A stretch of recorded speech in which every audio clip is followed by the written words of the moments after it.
I'm your host, Heather Ashley, and welcome to another episode of Women of Her Story, a podcast dedicated to celebrating women who have made or are making their mark on our society. Today, I have with me recording artist, among other things, Ellie van Amerongen. Thank you so much for joining us today, Ellie. Hi, thanks for having me, Heather. Of course. So, how has COVID-19 affected your spring? Well, it actually has a little bit been a blessing in disguise in a way because I I knew that I was going to be releasing my EP this spring. I've been working on that since November, and I didn't have an official release date, but actually pretty much right when COVID sort of became a big deal is when I finished mastering and finished putting the final touches on my EP. And so it kind of worked out because everybody's now at home on their computers, on social media. And I was like, hey, listen to my EP. Obviously it's not, I'm not saying it's a good thing, but it's nice. It's convenient and it's nice that people are able to take time to listen to my album. Mm-hmm. And it was my first EP, which was also really exciting. And then on another level, I'm also an actor, so a lot of self-tapes are happening now, which kind of was already a thing, but just even more now. But luckily, I didn't have any shows coming up that this interrupted, so I kind of feel a little bit lucky in that way. Definitely. That's so funny. I was gonna ask, have you found your creativity shift positively or negative or both during this time? So it sounds like it's been something that's been I don't want to say beneficial, but it, Right. Everybody's different. Everybody takes things in different strides, and it sounds like it was something that you needed for your product, your creativity to be shown. It definitely didn't affect it negatively, because just of the nature of music, and I think a lot of people really need that kind of stuff right now too. During the creation of your EP, self-titled, correct? Yeah. Yeah. Did you ever have moments where you wanted to abandon the whole project, where you were just like, everything I'm doing is terrible and I hate my life? I definitely, it was a big learning experience. So I definitely was like, at moments, like, why am I even putting this song on my EP? That kind of thing. I didn't really ever want to abandon the whole thing, but I was like, wait, what am I even doing? I don't even like this song. And because once you hear things over and over and over, you're like, I can't believe I'm sharing this with the public. But then, obviously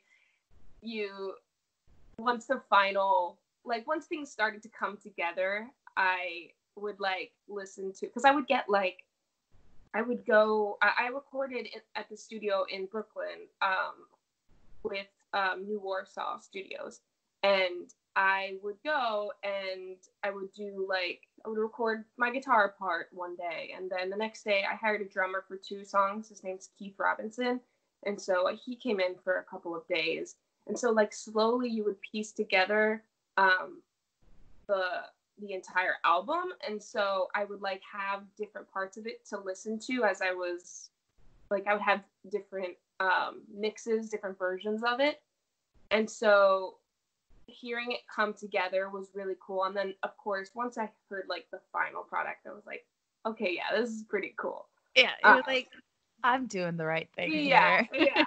But definitely on the journey, it was a big learning experience, and honestly, if I did do it again, maybe I would swap out a song or two, but I'm really happy with it, and people seem to really be enjoying it, and it's my first EP, so I've got lots more. Yeah, nowhere to go but up, right? Yeah, exactly. When did you start writing your own music? So I did a little bit of songwriting in high school, but nothing, I never really shared it with anyone. And then I started playing guitar when I was like 12. I played piano for a long time. So I always had those instruments. But my junior year of college, I was part of the songwriting emphasis at the Boston Conservatory. So they do these emphases when you're in the musical theater program. You can emphasize in something your senior year. The songwriting program was the only one that was 2 years. So for my junior and my senior year, I had songwriting for 3 hours every week, which was awesome. And that's when I really started to write real songs in my head. That's when they became like, wow, I'm actually doing this. My junior year. So that would have like 4 years ago now? 3 years ago. 3 or 4, yeah. Do you write most aspects of the song itself? Do you write the piano, guitar, vocals? Do you write all of those? Yeah, so when I'm on the EP, I had help from Riley, who was the guy who was mixing everything, and the producer. He definitely helped me a lot with the arrangements, but for the most part, I wrote all the lyrics, and the melodies all stayed the same.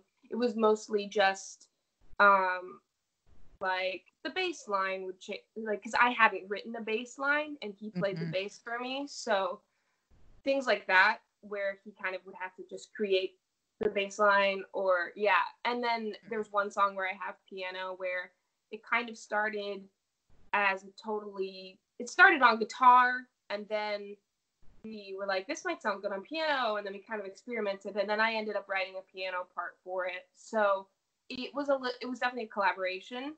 But whenever I'm aside from the EP, I've always written like all the aspects of it. Unless of course I'm like collaborating with another person. Right. Your whole family is about as musical as they come. What was that like growing up? It was a loud household for sure. So my brother, who's 5 years older than me, he's also a performer. He started doing theater first, and then my sister, who's 2 to 3 years older than me, she does a lot of improv now. She's a graphic designer and a photographer, and she also started doing theater, and I was the youngest, so then I joined in, and that's actually how we met, doing theater at Oluk. And so that was like my musical sort of start. I mean, I always played piano and stuff, but the performing on stage and musical theater was really what I think brought the artistic side of me out. And we all did theater throughout all of high school, and then Pim and I kept doing it as well. So it's still a very loud household. Did you guys ever feel like you were comparing yourselves to each other in terms of success or failure? Honestly, no, because I think it's good that there was a bit of an age gap. I mean, it's 5 years, and then we're also just different types of performers. He's more of a dancer, and he's also a man, and I'm a woman. There's a lot of differences. So I think if we were like the same type, and that would have been a little bit harder. But honestly, I mean, he has really been so helpful, and like it has taken every opportunity to help me, like get an audition, or hey, my friend's doing this thing, like they want to have you in for it. So like it's never been any sort of competitive nature at all. It's not a Sharpay and Ryan. Oh my gosh, can you imagine? He would be Sharpay, I would be Ryan. Yeah, probably. Absolutely, definitely. Do you guys create together? We do, yeah. so he plays piano. He also plays saxophone. And so we actually just a couple weeks ago, we did like a Facebook live stream where we played some covers together. I write music, and he also has started writing music, and I've kind of helped him a little bit. He's like come to me with, he'll be like, I have this chorus idea, but I have no idea what the verse is going to be. And so we'll kind of write it together. Mm-hmm. And so we've done that on a couple of songs, and I think he's going to continue writing. He writes some great stuff. So yeah, we definitely play together, and we'll probably actually be doing another like sort of Facebook live concert, which is just one of the wonderful things about right now is that you don't need a venue. You can just go on Facebook Live. You have a built-in audience because everyone's sitting on Facebook anyway. Right. Your brother, your family, everyone seems to be extremely supportive. Did that make it easier for you to come out to them when you were older? Yeah, I mean, I never really like officially came out. I was just like, hey, I'm dating a girl. And they were like, okay. Yeah, my brother's gay, so like I knew my family was supportive, and that doesn't mean I was any less awkward as a teenager. Like, yeah, I definitely. Did you struggle with your identity, just like accepting it, figuring it out? Oh yeah, and I think I'm still figuring it out too. Like, so I recently got my hair cut for Fun Home. I did like a year and a half ago, and that was like a huge identity thing. I was like, for the longest time, I had long hair and I was a little more girly. Though I was a huge tomboy in middle school, and you can attest to that. But yeah, I definitely, not only did I struggle with like in high school talking to my parents about being gay, but then also like once I was in college, kind of finding my identity and how I wanted to express myself was definitely something that I never really thought it was an option. I guess I just figured like, well, I'm a girl, so I'm gonna like wear these kinds of clothes and my hair's gonna look like this. But then yeah, once I got my hair cut for Fun Home, I was like, oh, I kind of like it. And then I cut it even shorter, and I was like, oh. And then I just kind of my style is a little more like masculine. I really don't wear dresses anymore, and I'm this is something that I'm still figuring out, but it definitely, I feel a lot more in my own skin than I did in high school, for sure. Mm-hmm. Oh, I'm sure. Did anyone ever say, oh, this is just a phase, or you'll grow out of it, or anything like that? Actually, no. No? That's really amazing, actually. Yeah, I feel like a lot of people hear that from their parents. But no, to be fair, I never really had like that big of a conversation with them about it. Right. But I didn't need to. I think if they had, if I knew they weren't going to have an issue with it. And so I think that's also one of the reasons why I felt like I didn't really have to explain myself to them. Like, I started dating someone like the end of my freshman year in college, and I worked up the courage to tell them that summer. And then like, from then on, I've just kind of told them when I'm with someone, and it's the kind of thing where I also felt like I didn't need to come out unless I was like with someone, because it didn't really matter until I was dating someone. So that may have just been me like, I don't want to come out, but yeah, that's kind of what I said for a while. Has music helped you find your voice in all of it? Like my voice as a person, help you find your identity, help you discover more about yourself? Yeah. Especially in the writing process? for the longest time, I felt like music, I mean, I still do, but music is very, like, therapeutic for me. And some people will write in a diary or do other sort of creative things. But, yeah, I've always felt that music was not only something that I wanted to, like, produce, but it was something that helped me kind of figure out what's going on inside of me. Mm-hmm. Like, and it still is like that to this day. Like, if, you know, I'm sad about something, or, you know, just like kind of confused about something, and I'll just like pick up my guitar and just start playing, and it may not actually like solve anything, but it will definitely, it definitely is a therapeutic thing at times. Helps you articulate the feelings that you're having. Yeah, for sure. You and know, sometimes I'll pick up my guitar and I don't really, I'll be like, I want to write something, but I don't know what, I'm just like, I just want to write something, so I'll just start playing and see what happens. Sometimes it's very deliberate. I'm like, I just watched an episode of this and I'm really inspired and I want to write something. But then sometimes it's totally like, I want to create. have you found support in the LGBTQ community in terms of not just your music, but in life in that community itself? Yeah, definitely. I'm actually part of this network called the Ring of Keys.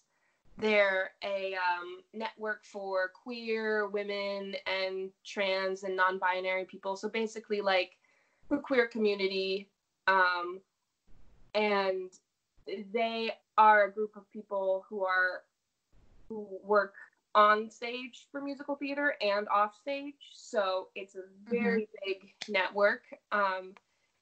And we have like a Facebook page, and there are meetups, and people will post, hey, I'm at this audition, like, is anybody here? They do master classes, and just like, it's a really great just sort of community. And I've met a couple people through that, which has been really lovely. And then I've always just kind of felt supported. I mean, the theater community is always supportive of, you know, whoever you are. And that is honestly one of the reasons why I've been drawn to theater, I think, throughout my life, is because it is just such an open, safe community. And then you get to put, you know, someone else's shoes on when, you know, when you're doing a show. You mentioned earlier Fun Home. That's such a beautiful show. It's what was your experience in that show? Did it hit you right in the feels, being able to do that part? Yeah, it did. Yeah, I think it came out like my freshman year of college, and I remember listening to it with this girl that I was dating, and we were like in her dorm listening to Changing My Major and just like being kind of goofy, but like also that was one of the first times that I had heard like a lesbian narrative in a musical. I'm pretty sure it was. Yeah. Or it was the first time I really like realized it. Or one that was not a shtick, like Wild Party has Madeline, right. but like right. Exactly. Yeah. Like a coming of age narrative for a lesbian. So just hearing the music to the show and knowing that show was out there was so cool, just to begin with. And then when I got to play the role like a year and a half ago, it just felt like I get to tell like a story that's similar to mine. And of course it's not, you know, no story is exactly the same, but just being able to step into the shoes of somebody who is queer and is like around my age range and is kind of awkward and like me. So it felt really great, and it was a wonderful cast of people, and I loved my director. The theater company was awesome. So it was just like a really special experience. Love and that. it gave me my short hair, because I don't think I would have had the courage to cut it without that. Ah, Yeah. that's all. Yeah, that's such an interesting, not even blessing in disguise, blessing in another blessing, you know? Yeah, exactly. Where you're like, I was pretty nervous at first. I was like, I don't know. But yeah, I'm so thankful for it. everyone is coming from a different perspective, a different place in their life. Do you think it's important that people approach all new conversations or even old conversations with new people, new conversations with old people with a lens of sensitivity, of understanding?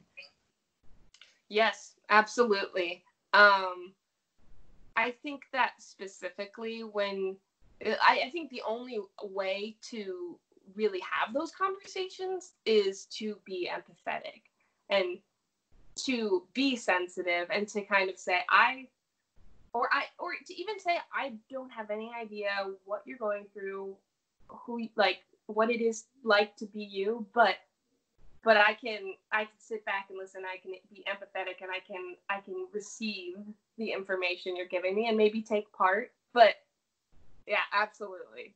Just keeping that dialogue open. I personally struggle with a sharp tongue and impatience. So I really have to remind myself to be mindful always. Do you have moments yourself, even where you find yourself saying, like, I can't believe that came out of my mouth? Okay, honestly, I think I have the opposite problem. I think I struggle sometimes with speaking for, like, saying my opinion and being a part of the conversation, rather than just listening and saying, oh yeah, I get that, oh yeah, sure. I think actually I had a recent conversation. It's interesting because with theater people, you're usually on the same page. Like, you're supportive of each other, and you're kind of in the same sort of liberal most of the time. Mm-hmm. But I was working at a restaurant, and I was talking to one of my coworkers just about using inclusive language. So like when you're serving, instead of saying, hi ladies and gentlemen, you can say, good evening folks, or just good evening. And this guy just didn't understand why he should do that. And it was honestly like, at that point, I felt proud of myself for being really adamant about it and speaking my truth and saying, listen, if you say ladies and gentlemen, that sometimes is fine. But if you have one table that there is somebody who's non-binary, or just you never know, and you don't say ladies and gentlemen, they're going to feel so much more included. So in that sort of, in the world where people have complete polar opposite opinions, I feel like, okay, I can kind of speak up about this stuff, but I definitely do struggle with voicing my opinion and sticking my neck out there. That's so funny. We're on complete opposite spectrums. Yeah. I'm somebody who I've started a podcast because, whatever. I'm like, here's all my thoughts. Yeah. But not even just that. I'm someone who I'll start responding to someone before I've even let them finish, or before I've even fully formed what I'm going to say. So, sure. I guess I do. I think I struggle with that too, in a way of just like interrupting people and that kind of thing. I have a thought. Yeah, exactly. You have a thought, and then suddenly you stop listening to everything else that they're saying. Mm-hmm. I think that's kind of universal, though. That's a tough one. Back to music. Do you have plans for any small tours or gigs over the summer into fall, like hoping that all of this passes quickly? so I play with my friend Robert, who is the one who plays violin and mandolin on my EP. And we have kind of done a couple of gigs around the city. And so that's definitely something that I want to continue doing with him. And we both play some of our original stuff. He has some originals, and I obviously have some originals too. So we actually had a couple of venues that we had talked to about coming in and playing, but because of COVID and it's very up in the air. But so actually right now I'm more just writing new stuff and kind of just trying to do what I can from my apartment. And who's someone that you can't stop listening to right now? I have been on a big John Mayer kick. Really? Yeah. My friend Robert, he was showing me one of John Mayer's songs from the album Continuum, which was like 20 so long ago. I don't know, a long time ago. And then I was listening to it and I was like, I want to learn how to play this. And so I've just kind of been working on my guitar skills and learning John Mayer songs, weaving that together. Because actually that's a big way that I tend to learn about the guitar is through just finding songs that I want to play and learn and covering them. And then also Brandy Carlisle, I just always listen to. I saw her at Madison Square Garden in October, and that was my first time seeing her live, and she was incredible. Yeah, a good show. Have you seen John Mayer live? I haven't, no. And honestly, like, I've always been a fan of him, but I'm really getting to know his music now a little bit more. Like, I've always known, like, his, the ones that are the commercial pop, yeah. Yeah, but now I'm really getting to know his stuff, and he's just an incredible songwriter, and guitar player. It's amazing. His concert, I went to one, I think in 2009 maybe. Oh yeah. Wow. And it was a 3.5-hour concert, and they didn't stop playing the whole time. So so his trio would just jam between songs. Wow. I have no idea. And then they would jam.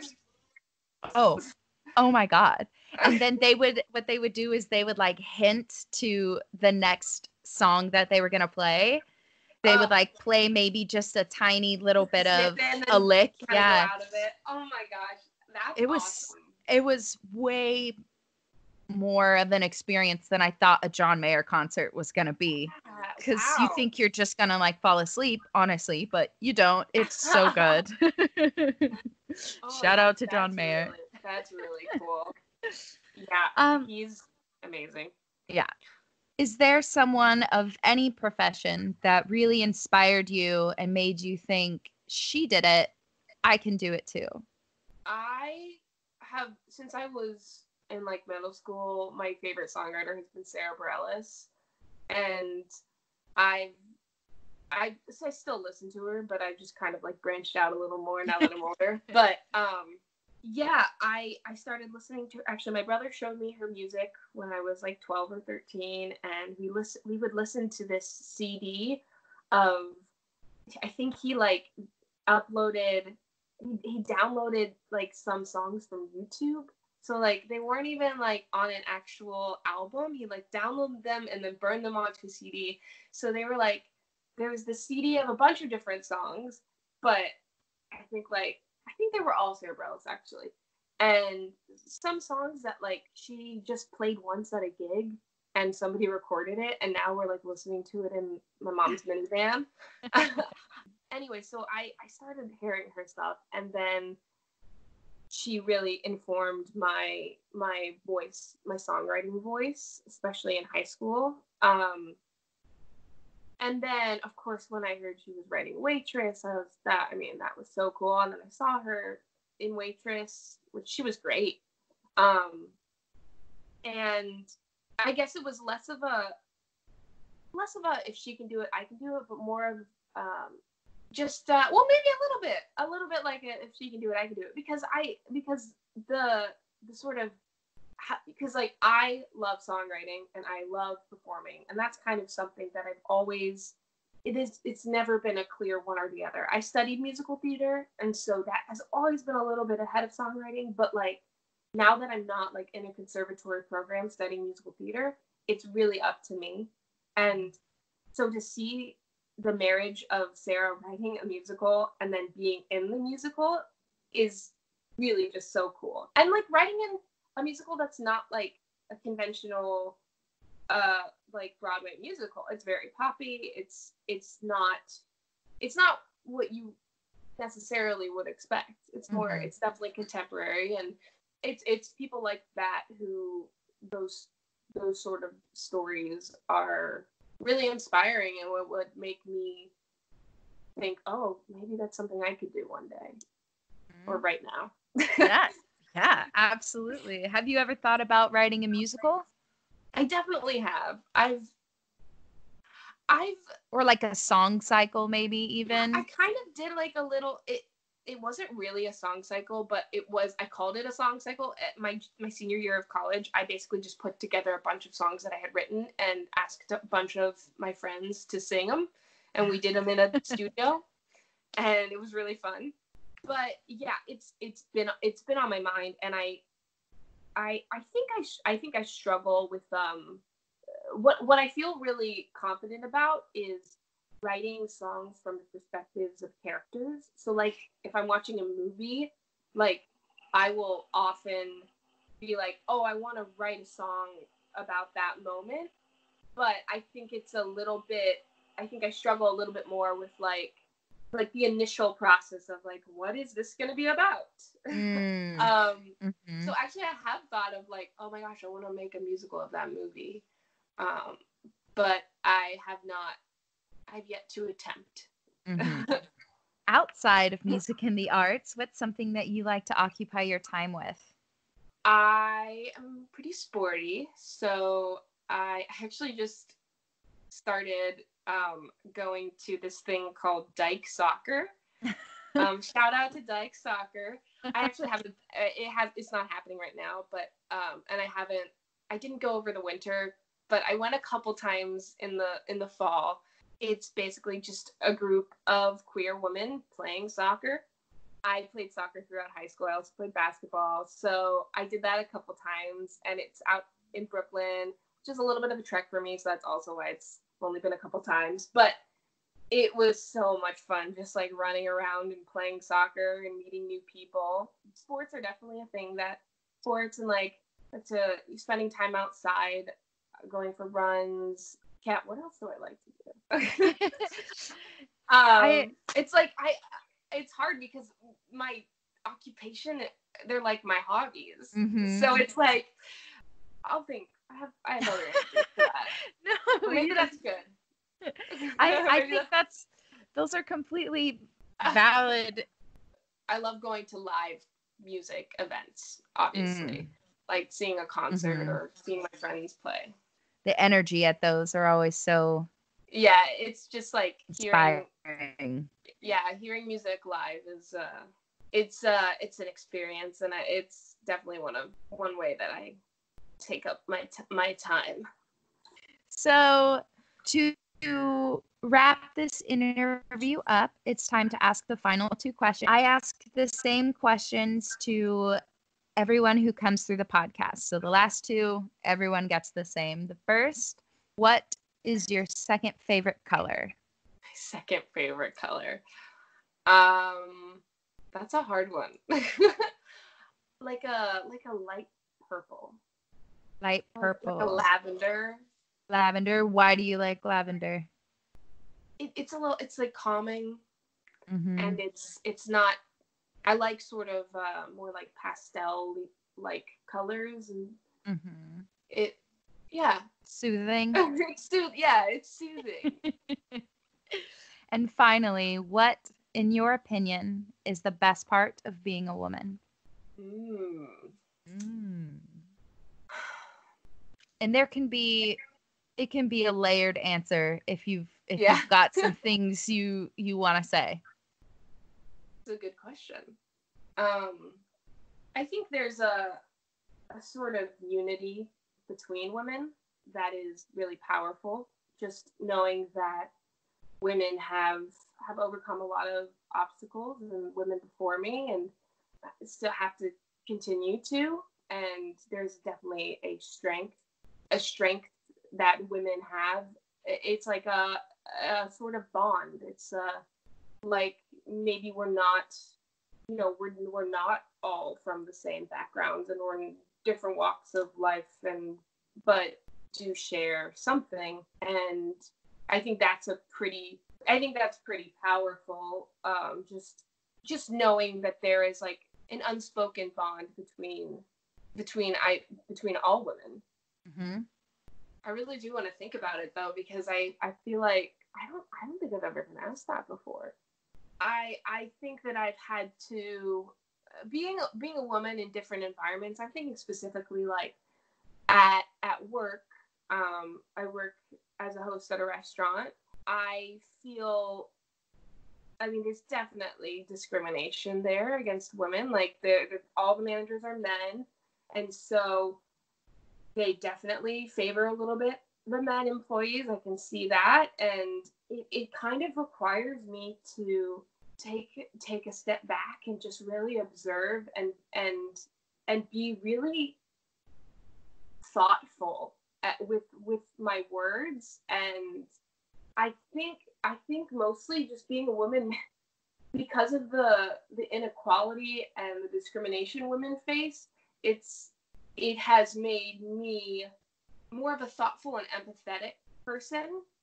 And I don't know if that's true of all women, but I really think that is, I wonder, like, if I were a man, if my personality would still be what it is. If having that sort of, having to face things like your boss is favoring the men, like those sort of things, they really do affect my personality and who I am.